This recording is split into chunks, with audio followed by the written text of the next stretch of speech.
এ বাবা, আজকে তোমার 20 to 25 সেন্টিমিটার পড়বে রাত্রি এখনো। কত পড়বে? কিছুই আমি কত পড়বে বললে? 20 to 25 সেন্টিমিটার বলেছে রাত্রি পর্যন্ত। এখন যদি না ক্লিন করি তাহলে রাত্রি অনেকটা বেড়ে যাবে।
কালকে সকাল পর্যন্ত 20 to 25 সেন্টিমিটার স্নোফল হয় বলেছে। তো এখন যদি না ক্লিন করো, মেয়েকে সন্ধ্যাবেলা আনতে যেতে হবে। তার আগে যদি এতটা জমে যাবে ক্লিন করতে পারবো না, তখন আবার ওই তোমার স্নো ব্লোয়ার বার করতে হবে। স্নো ব্লোয়ার বার করা মানে সে আবার কর্ড লাগাও, ওই লাগাও, হ্যান্ডেলটাও প্রবলেম হচ্ছে মনে হচ্ছে আমাদের ওটা। তো ওই জন্য দেখলাম যে একটু করে দিই এখন পার্সিয়ালি, তাহলে আবার পরে পড়লে আবার 2-3 ঘন্টা পরে একবার করবো, আবার রাত্রিটা একবার করবো, তারপর আবার সকালে করবো। তো এইভাবে করলে চাপটা কমতো, নাহলে যে বরফটা এখন ওঠে না, পুরো কোমরে ব্যথা হয়ে যায় হারিয়ে গেলে বরফটা। তারপরে এখন টেম্পারেচার মাইনাস আছে, যদি প্লাসে যেতে শুরু করে তখন গলে যাবে, জল হবে তো প্রচণ্ড ভারী হয়ে যায়, তখন তোলা যায় না।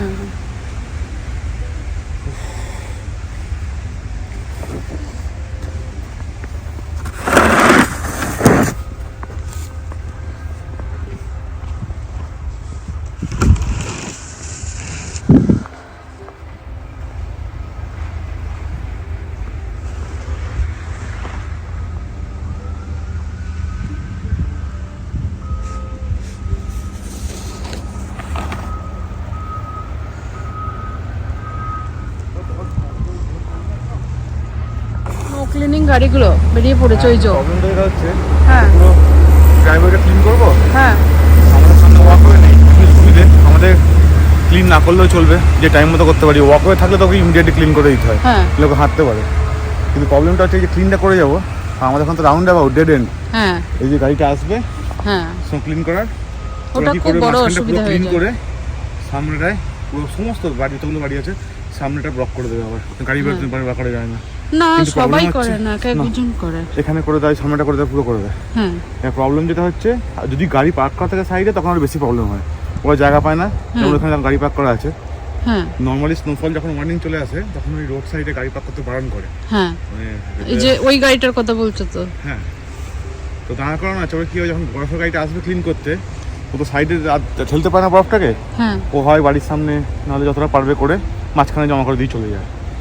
প্রবলেম যেটা হচ্ছে, ওই গাড়িগুলোর তো চাকাগুলো বড় ভারী ভারী, এবার রিভার্স করে, এ করে, ওই যে বরফটা ফেলে জমা করে, তারপর আবার দুবার গাড়িটা নড়াচড়া করে, শক্ত হয়ে যায় বরফটা, আরো শক্ত হয়ে যায়, ক্লিন করতে অসুবিধা হয়ে যায়। মানে এই যে ক্লিন করবো, তারপরেও যখন গাড়ি বার করতে হবে তার আগে যদি এটা চলে আসে, তখন আমার সমস্যা।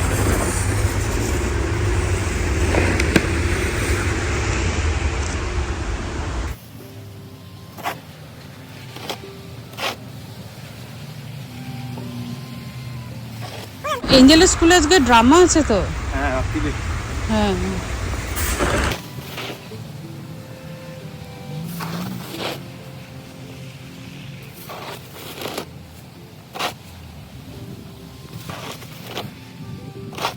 এইটা কালকে আরো পাহাড় হয়ে যাবে।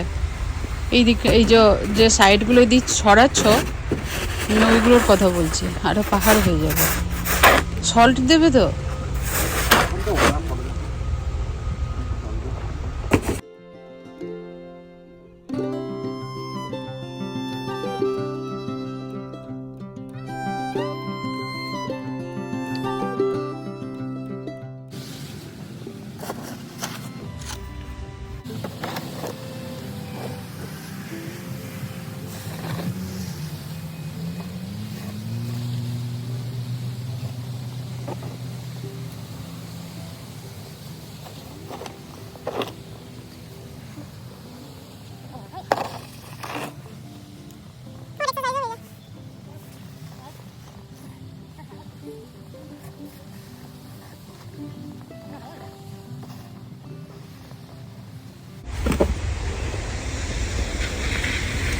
হাঁটার রাস্তাটা তো সবসময় ক্লিন করে দাও তুমি, বা পাশের বাড়ির যে আঙ্কেল আছে, হাঁটার রাস্তাটা দেখি অলওয়েজ ক্লিন করে দাও। খুব ভালো একটা গ্যাস পাওয়ার বড় স্নোগুলো আছে। হ্যাঁ হ্যাঁ অনেক বরফ করছে না। হুম আমরা যেগুলো আছে ইলেকট্রিক স্নোগুলো অত পাওয়ারফুল না।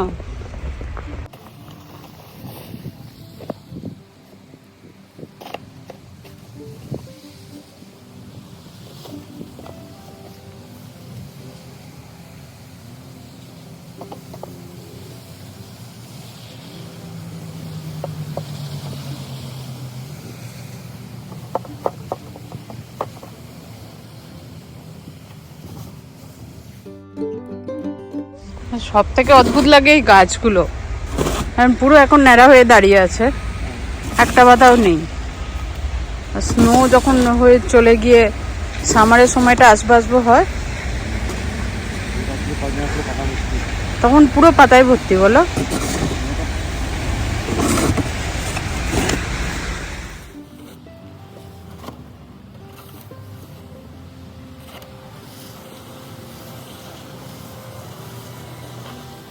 তাই না? বরফের নিচে সব চলে গেছে গাছ। হ্যাঁ, অর্ধেক চলে যাবে। প্লেন দেখাই যাচ্ছে না,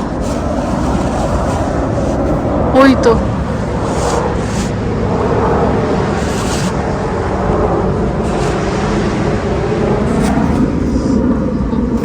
স্নোফল শুরু হয়ে গেছে আবার, স্নোফল আবার শুরু হয়ে গেছে।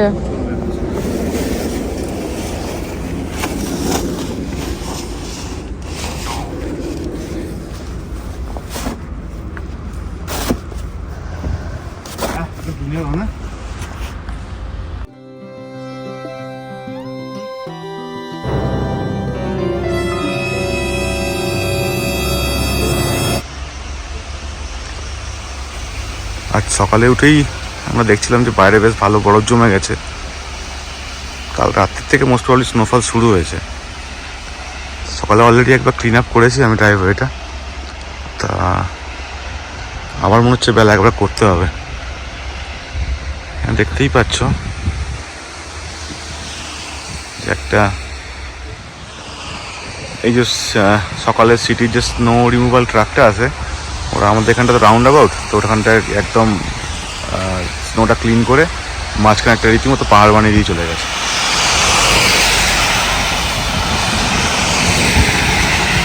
সাইডওয়েটা মনে হয় যে ক্লিন করেছে একবার অলরেডি, নাহলে এর থেকে বেশি অ্যাকচুয়ালি স্নো হয়ে যেত।